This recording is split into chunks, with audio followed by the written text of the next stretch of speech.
Hello and welcome to Macros with Mythili, the ET Now show that takes a hard look at all the major macroeconomic issues and developments in India and overseas. This week we're going to take a look at an issue that seldom really gets the attention it deserves, but has increasingly been coming to the front burner, with brokerages and think tanks drawing attention to it: deteriorating state finances. And joining me in the discussion are two experts who've been closely tracking state finances: Govinda Rao, former director NIPFP and member 14th Finance Commission, and T.T. Ram Mohan, Professor IIM Ahmedabad. Welcome to the show, Govinda. Hello. Ram Mohan. Let me start by asking both of you in turn, do you share the view that state finances are in a very precarious position today? And related to that, the popular view that state governments as a whole are much less fiscally responsible than the union government. In fact, I was looking at the latest RBI report on state finances, and according to that, the union has actually been far worse than the states during the period 2007-8 to 2011-12, when the fiscal deficit of the states averaged just 2.1%, well below the limit of 3% set by the 13th Finance Commission. In fact, during the same period, the union government's fiscal deficit was much higher. Let me start with you, Professor Ram Mohan. What is your view? Yeah, I think it's well recognized that there's been a deterioration in state finances starting in 2015-16, no question about that. But I wouldn't go so far as to use expressions like precarious, because we do tend to get carried away by what's happening in the short run or even the medium run, and it's very important not to lose sight of the long-term picture. But just to, I think the numbers have been sort of presented by you. But I think in 2015-16 we saw the first deterioration, which is the fiscal deficit going up to 3.6 compared to the target of 3%. In 2016-17 it was 3.4%. For 2017-18 the hope for projection was 2.6.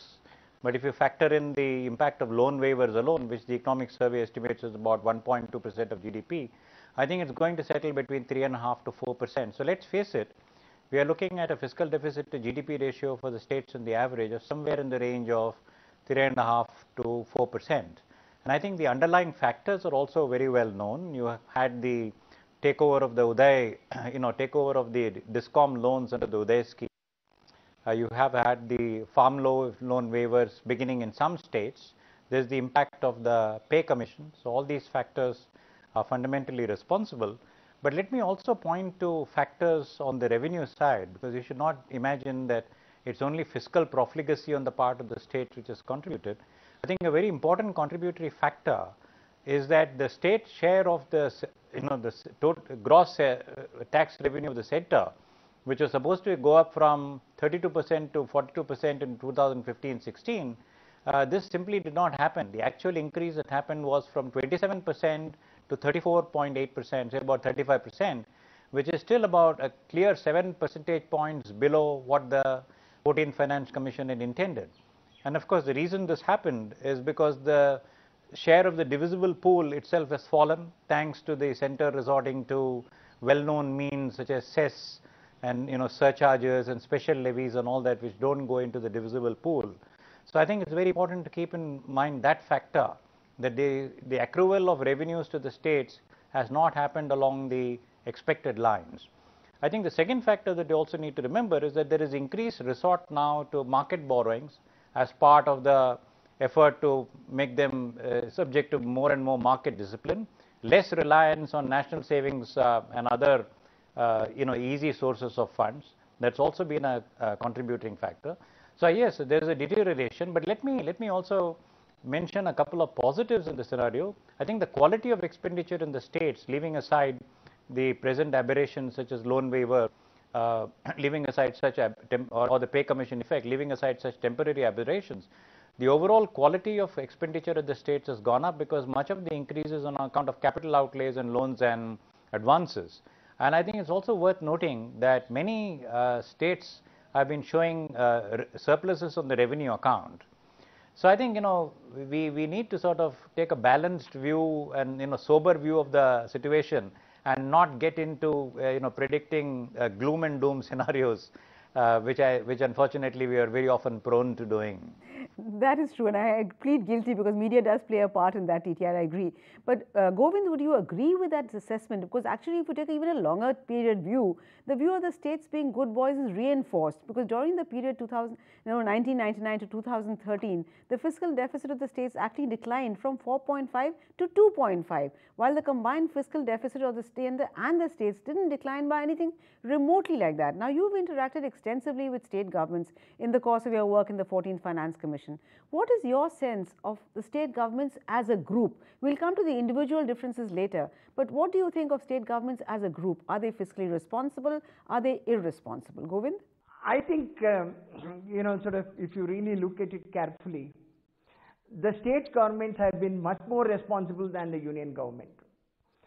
Even the so-called deterioration that you are trying to portray is not really so. I'll tell you why. Right from the 12th Finance Commission onwards, the target of fiscal deficit given to the state governments, the 12th Finance Commission get 3% and 13th Finance Commission said 2.4%. Now, they have adhered, in fact, you see, their actual fiscal deficit during the entire period was much below that. In fact, you see, we said that they are good boys. Now, what they are trying to do is that they are trying to use the fiscal space provided to them and then increasing capital expenditure, and since that has happened, sort of, then you say that they have deteriorated. Now what has happened is that they have been able to use their fiscal space available, given to them. Now in the last couple of years there has been a certain amount of aberration. The aberration again, the 3.6% which was mentioned, quite a lot of it is because of, taking over the DISCOM loans. If you take out that, the actual fiscal deficit of the state, the revised estimate for 2016-17 is about 2.9%. Of course, they have budgeted much lower level, at a lower level, but then these revised estimates, even the revised estimates, will undergo a revision. Now, in other words, by and large, they have adhered to the discipline that has been given to them. But, obviously the DISCOM is a major problem. In fact, one can say that DISCOM problem is their own creation. But it is also a creation by the, because of the way in which the various accelerated power development program has been initiated by the government. But by and large, if you really, by and large, if you compare the union finances with the state finances, states have done much better. That is true. So contrary to the widespread opinion, states are more sinned against than sinning. Of course, they're guilty too. But Rahul, most committees that looked into government finances, including the latest FRBM review committee, suggest equal division of the combined fiscal deficit. 3% for union government and 3% for the states. But given that the bulk of the responsibilities actually lie with the state rather than the union government, is there a case for saying that states should have a little bit more leeway than the union government, even in this combined fiscal deficit? Ramon? Well, this is a very large issue. What should be the combined fiscal deficit for the country as a whole? What is an appropriate debt to GDP ratio for the country as a whole? I think it's possible to question some of these assumptions, but I think since we have sort of settled on something for the time being, 3% and 3%, I think we should just stay with it. I mean, I would question the debt to GDP target of 60% of GDP for an economy whose growth prospects are in the range of 7 to 8%. I mean, that can be seriously questioned. But I think if you want to err on the side of fiscal conservatism or prudence, I think these numbers are okay for the time being, although we could revisit them a few years later. But I think the very important point to note, since there is talk of deterioration and all that, is that whatever deterioration we are seeing now can be called sort of cyclical in character. You get these one-off blips from time to time. I mean, one important blip every 10 years is the pay commission thing. But in the very nature of things, it gets smoothed over in a couple of years' time. So I think it's very important to recognize that and not to get into a state of panic about state finances. But my major worry at the present moment is what will happen to the significant social sector expenditure at the state level, because what we have been seeing over the last few years is the center cutting back on some of these social expenditure heads on the grounds that much of the responsibility has been devolved to the states, for which they are being given greater revenues.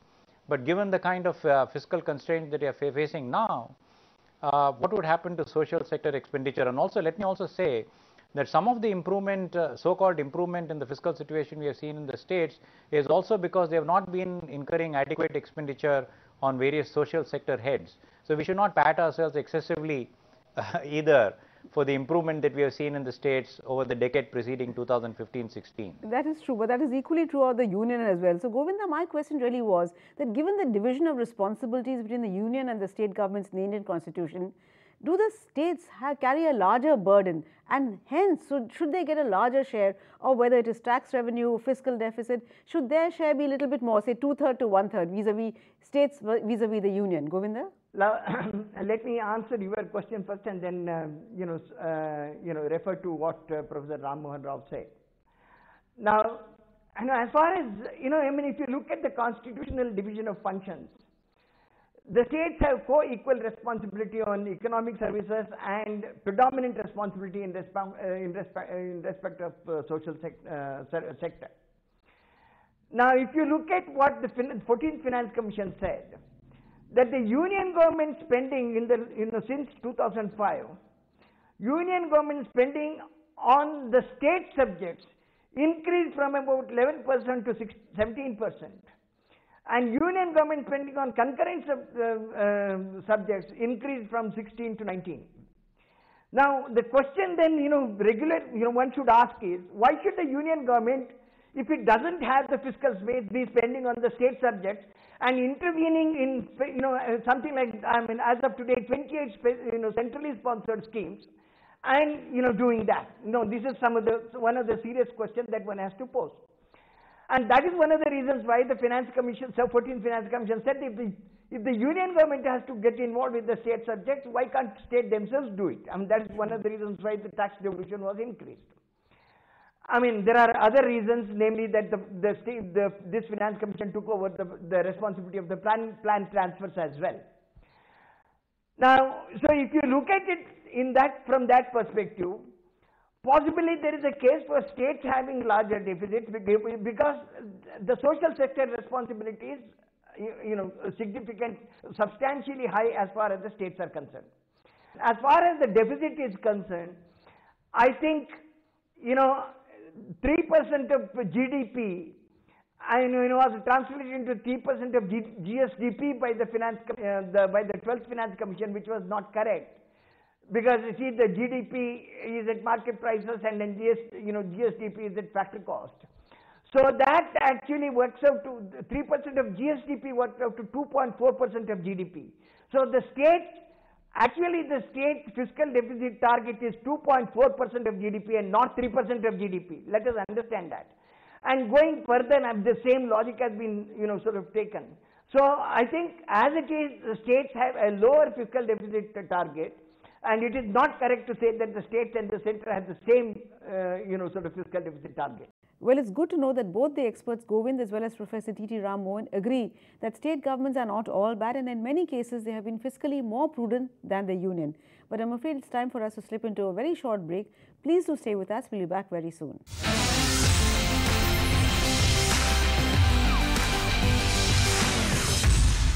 Welcome back. You're watching Macros with Mythili, and we're discussing the state of state finances. How bad is it? And are they all uniformly bad? Or are there differences between state governments, with some performing much better than the others? And we're in discussion with T.T. Ram Mohan of IIM Ahmedabad and Dr. Govinda Rao, former member, 14th Finance Commission. TTR, before the break, we were talking about state governments as a whole. But the fact is it correct to tar all states with the same brush and talk of state fiscal deficits as if all states were the same? Because the fact is that there's a wide variation across states. Apart from the divergence between the 11 special category states, Assam, Himachal, etc., and the rest, can we really hope that competitive federalism will see states competing not only to attract investment but also to better their finances, in which case we need to distinguish between state A and state B and not say state government finances are very bad, state governments are very bad. Ram Mohan? Well, yes, I think it's very true. We should be not lumping all states in one basket, and we should be distinguishing between one state and another. In many ways, I think the financial markets have been doing that in recent years in terms of the yields and so on. But I think at the present moment, the situation doesn't look very good, in the sense that you can't talk of a whole lot of states which are in a good condition. So if you remember, the 14th Finance Commission had laid down the conditions for relaxation of the fiscal deficit target of 3% of GSDP for the states, and it had laid down what it called necessary and sufficient conditions. And the necessary condition was that in a given year or in the preceding year, the revenue deficit should be 0. And the sufficient condition for relaxation, which is going above the fiscal deficit target of 3%, was that the debt to GDP ratio should be less than or equal to 25%, and the interest payment should, as a percentage of revenue receipt, should be less than 10% in the preceding year. Now, there was a study conducted by the SBI Research Group looking at the 17 major states, excluding the special category states, when looking at 17 major states, and there are only 8 states which satisfy the necessary condition and one of the 2 sufficient conditions. There is only one state out of these 8 states. There is only one state, which is Gujarat, which satisfies both the necessary and the 2 sufficient conditions, which means that it can expand its fiscal deficit to the extent of 0.5% of GDP. But otherwise, only 8 states can increase their fiscal deficit by 0.25% of GDP at the present moment. So I think if you look at the immediate scenario, the question is, given the recommendations of the 14th Finance Commission, how are the rest of the states going to mobilize the finances for the next few years? Yes, that is a very important question. But Govinda, given these wide variations that TTR also mentioned between states and in how they manage their finances, the fact also is that the finance commissions invariably try to ensure some kind of equalization of services across states. So how can we prevent the free rider problems, with some states piggybacking on the more fiscally prudent ones? If you remember, not so long ago when the present Prime Minister was Chief Minister of Gujarat, he stirred a hornet's nest by saying that Gujarat doesn't want any resources from outside, but would not share its resources with other states. Is there something to be said for that, Govinda? There is something called a constitution in this country, which basically, gives the tax, divides the tax powers. And to say that it's all income taxes accruing in my jurisdiction is mine is not appropriate, because income can accrue from all over the country, particularly in the corporate sector. So the point that I'm trying to make is that even the best state in this country needs resources from the center. The whole purpose of a general purpose transfer is to enable, mind you, I use the word enable every state to provide comparable levels of services at comparable tax rates. And the Finance Commission, by and large, have not been giving grants, particularly more recent ones. They have been having norms for revenue raising. In fact, the 14th Finance Commission said that every state has to raise their revenue at least up to the average tax GDP ratio over the period of 5 years. And we didn't even spare the special category states in that sense of the term. So ultimately, equalization has to be done, but it has to be, the entire transfer system should be designed in such a manner that it doesn't lead to either profligacy in expenditure or sort of laziness in raising revenue.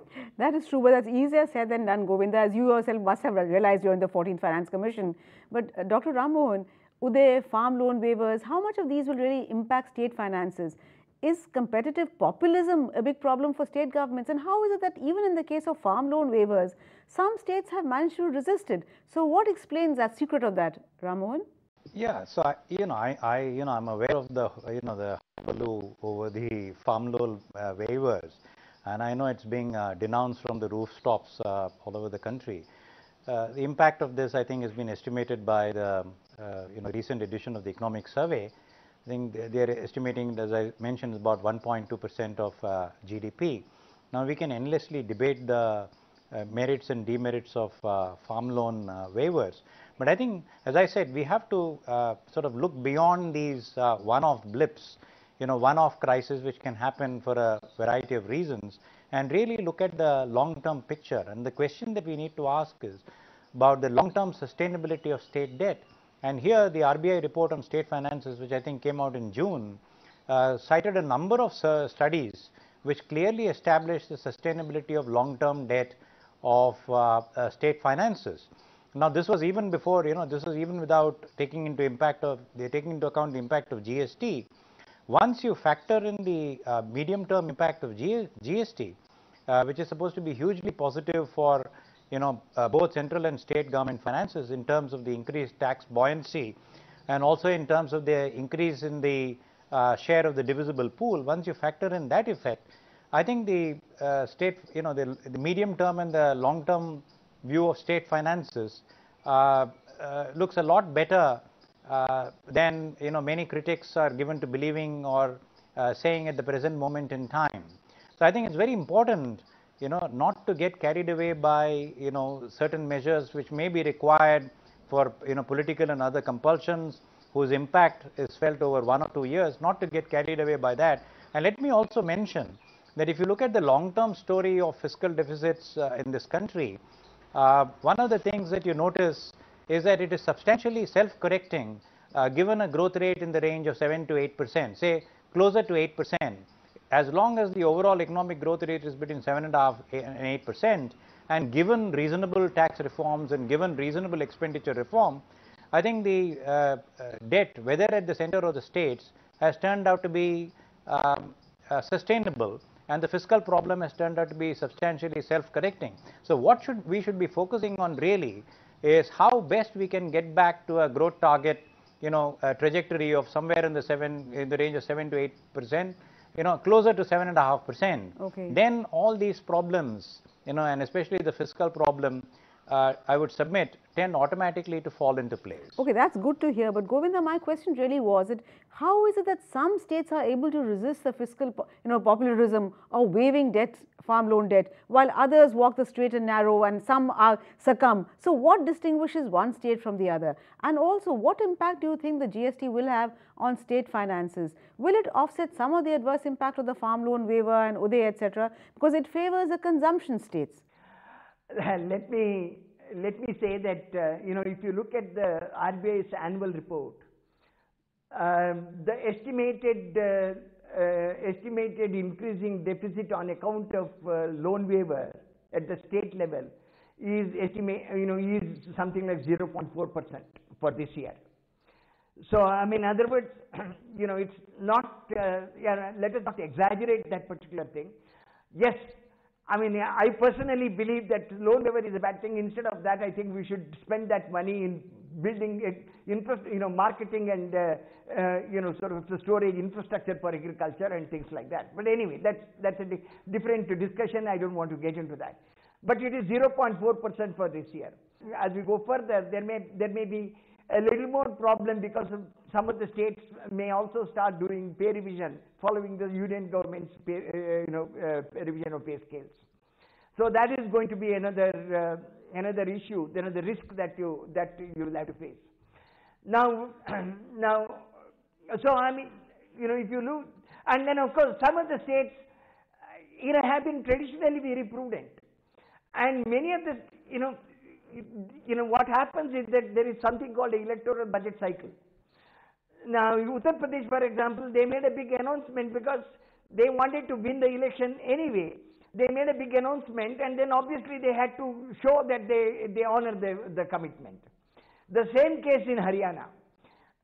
Whereas in some other cases which are not going immediately to the elections, they are not really making that sort of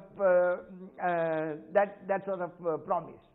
So there is some sort of this is purely a political issue, whether you want to do the sort of want to go in for a populist measure or do not want to go in for so much of a populist measure. Of course, all political parties undertake populist measure when they have to go for the election. And as finally, let me also mention that we will have to put in a lot of effort to to raise revenues continuously, and this is not one of these things, and raise revenues and obviously improve the quality of spending, And fiscal deficit cannot be self-correcting. There has to be effort, continuous effort put in. And by and large, the country has been conservative, so they have been, they go a little ahead and then they come back to the correction path. Okay. But the efforts have to continue. As far as the GST is concerned, I'm keeping my fingers crossed. Okay. I'm keeping my fingers crossed because so far, the things, there have been so many glitches that it is not very certain that we will get more. I have a feeling that this year there may be a bit of a shortfall. But going further, the next year onwards, I think GST should substantially improve the tax buoyancy. And more than GST, I think the income tax revenue will show a much higher buoyancy and the tax devolution will increase. Because given that GST numbers and the permanent account numbers are linked, there will be a substantial, there could be a substantial, sort of improvement in the compliance in the income tax.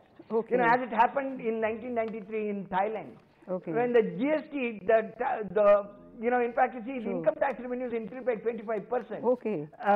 When the GST was imposed. Okay, so on that rather, I should say, much less pessimistic and rather optimistic note, I'm afraid it's time for us to call an end to this discussion.